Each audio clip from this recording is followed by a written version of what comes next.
O grande momento que a gente esperava, a entrevista da família Forger no Colégio Eden. Galera, vambora falar do episódio 4 de Spy Family, que começa já com eles entrando no colégio, com a pegada estilo Exame Hunter ali, né? Eles já entrando e percebem que estão sendo observados. E eles já assumem que o exame já começou e você fica, caraca, mano, eles estão sendo observados. Agora a parada ficou séria, vai começar a maluco levar tiro no meio do nada ali. A galera começar a desaparecer no meio do corredor da escola. Mas eles, quando começam a ser observados, eles já ali reverenciando a estátua, né? A estátua do fundador da escola, já chama a atenção dos avaliadores. Eles ficam, caraca, mas eles fizeram algo de diferente. Eles estão reverenciando como se fosse uma divindade, como se fosse a estátua de Buda ali, o grande fundador da escola do Colégio Eden. Ele já começa a chamar a atenção dos avaliadores, começa, não, me dá aqui a ficha dessa família aqui. E vão olhar a ficha. Eu dei uma pausa nessa cena do episódio, quando eles vão reparar na prova escrita da Anya, que tava com uma letra completamente horrível lá. Ela erra o próprio nome, ela escreve Anya Roja com I, ela não escreve com Y, mas o melhor é se vocês repararem na primeira pergunta, e deu pra entender qual foi a primeira pergunta, que era um reloginho que perguntava, olha só, tem a hora aqui, né? Você consegue ler a hora? Me diz que horas vão ser daqui a 2 horas, né? Depois do horário marcado no relógio. E assim, a pergunta tá em inglês e é escrito ali what the time will be, enfim, alguma coisa. O que a Anya escreve? Time. Não escreve a hora. Ela não escreve, tipo, what time? What time? Time. Depois eles veem um garoto entalado na vala e eles já ficam naquele dilema, né? Será que a gente ajuda? Será que a gente não ajuda? Faz parte do teste ajudar? O que a gente faz a partir de agora, né? Só que eles decidem ajudar. O Twilight acaba sujando a própria roupa, o que decepciona os avaliadores. Eles já falam, não, pode descartar essa família, só que pra surpresa deles, eles estavam com uma roupa substituta que eles conseguem trocar ali instantaneamente. Que elegante. De forma elegante eles conseguem substituir a roupa dele. Como assim? Do nada. Depois os animais decidem fugir da fazenda por algum motivo. Tipo, todos os animais eles fogem juntos. Tanto a vaca... Cara, sério, tinha vaca, porco, cabra, ovelha... Tinha cavalo e tinha gavião. Como assim tinha gavião? Fugiu uns gavião voando também junto. Tinha gavião fugindo junto, como assim? Mas enfim, decide todo mundo fugir junto, até porque os animais eles ficam todos num lugar só, né? É a fazenda, então abriu a fazenda, fugiram todos os animais. Eles não ficam em lugares separados, não. Foge tudo de uma vez. Eu não entendo muito de fazenda. Mas enfim, eu acredito que eles não fiquem todos num lugar só, né? Não. Pra fugir tudo, ainda mais os que voam. Enfim, a Yor consegue abater a vaca nos pontos ali, ó, plá, plá, plá, nos pontos vitais, consegue derrubar a vaca, e é nesse momento que o avaliador lá, né, o cara que parece um personagem de One Piece, inclusive, né, o Gorosei lá de One Piece, tem a provável cena mais bem animada do episódio, que é ele reagindo a esse momento, né, elegância, e fica aquela animação dele delirando em orgasmos múltiplos ali, vendo aquela cena.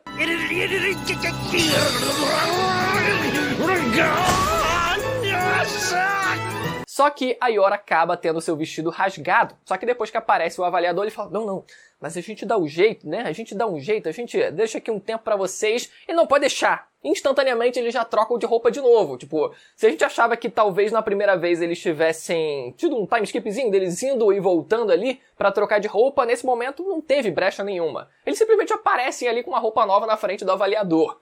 Enfim, acontece finalmente o momento da entrevista ali, com eles perguntando sobre valores familiares, né? Perguntam como eles se conheceram pra entender qual é a relação deles, afinal era o segundo casamento do Twilight, então faz sentido eles perguntarem. Só que chega o Levi Fidelix.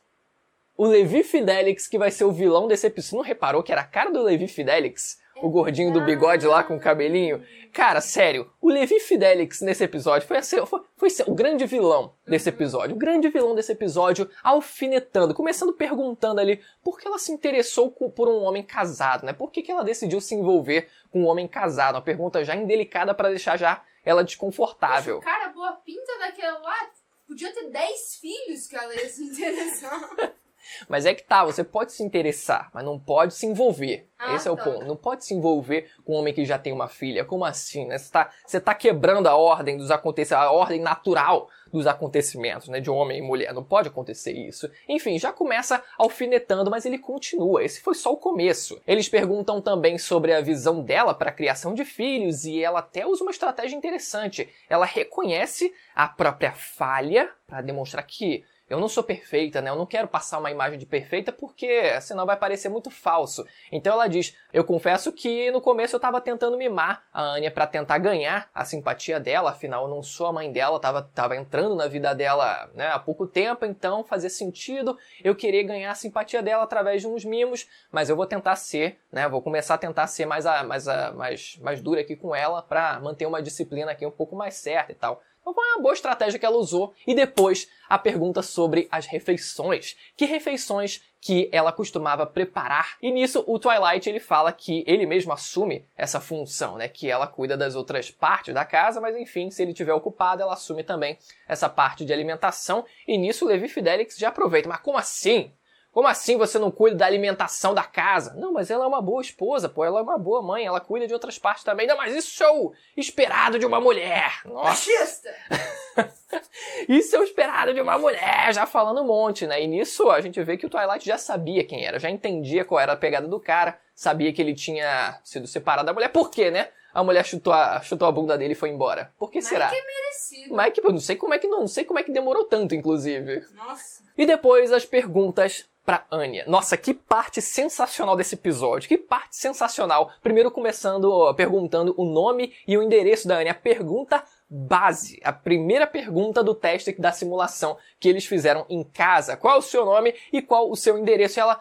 Anya Rodia erra o nome de novo. Assim como ela errou no teste escrito, ela errou de novo na entrevista falando Rodia ao invés de Forger. E o endereço. Ela fala Avenida do Parque.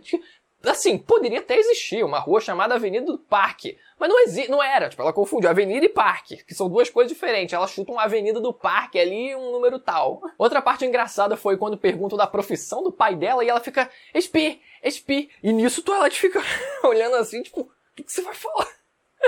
Especialista de saúde mental. Ele é especialista. É bom que essa piada casou ainda na legenda que a gente teve em português, né?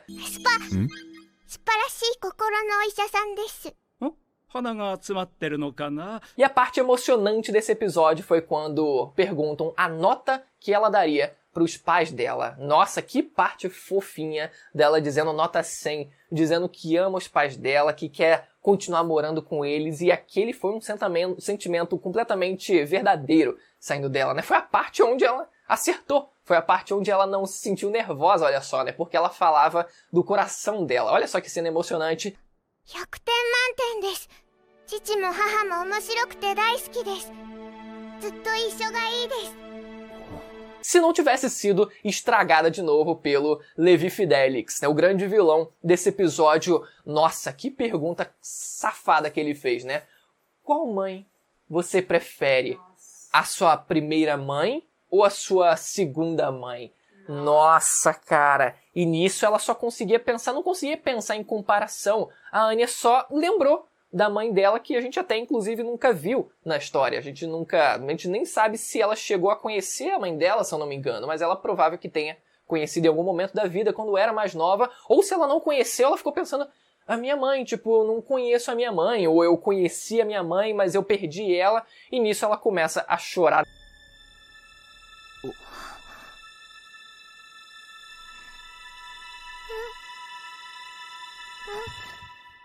Nossa, é esse momento de... Não, e aí o Levi Fidelix continua alfinetando. Mas continua alfinetando, pois é, né? Se ela chora só por causa de uma provocaçãozinha dessa, ela não vai aguentar o tranco aqui da instituição. Poxa, ela não vai aguentar. É uma criança de 4 anos que finge ter 6, mas tipo, ainda assim, 6 anos, cara. E aí, aí a segunda... Não, aí a Yor começa a ficar bolada nessa hora, né? Começa a ficar ali com vontade de matar o cara nessa hora. E o cara fica, mas qual o problema, minha senhora? Qual o problema, segunda mãe? Eu não tenho culpa se ela prefere a primeira. Nossa senhora... Nossa, que cena, cara. E o Twilight lá, pronto, assim, ó. A ira do esposo e da esposa gentil. Foram lá pra cima os dois, assim. E chega o Twilight, ao invés de dar um socão na cara dele. Legal que antes disso ele tava lá, tipo, não. A gente não é uma família de verdade, a gente é uma família de faz de conta, né? Fingindo ali pra ele, tentando enganar ele próprio pra se manter mais calmo naquela situação e não cair na provocação. Só que nessa hora, meu amigo, não teve como. Ele vai lá e quase dá um socão na cara do velho. E a gente vê que ele soca a mesa. Tipo, tinha um mosquito aqui na mesa, eu matei um mosquito aqui, só pra, né, não atrapalhar. Ele quebrou a mesa.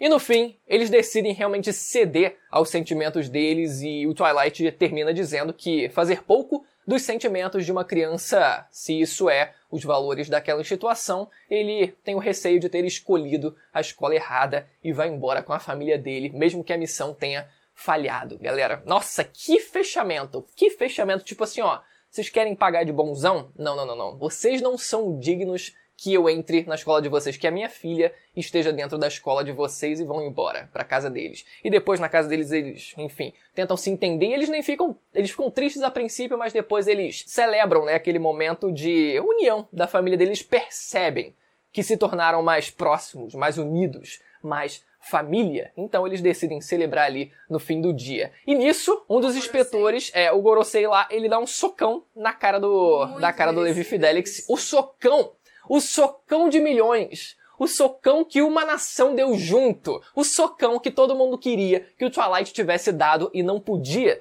ter dado, mas que foi recompensado pra gente com, ainda assim, ele levando o socão do outro inspetor da escola. Cena maravilhosa que também contribuiu perfeitamente com o que a gente queria pra esse episódio. Galera, mais um episódio. Eu espero muito que vocês tenham gostado desse vídeo. Como eu falei semana passada, tô querendo trazer semanalmente comentários aqui, vídeos, comentando os episódios de Spy Family. Então, se você curtiu esse vídeo e não for inscrito, aproveita pra se inscrever e ativar o sininho pra não perder a notificação dos futuros vídeos de Spy Family. Beleza? Até a próxima. Tchau.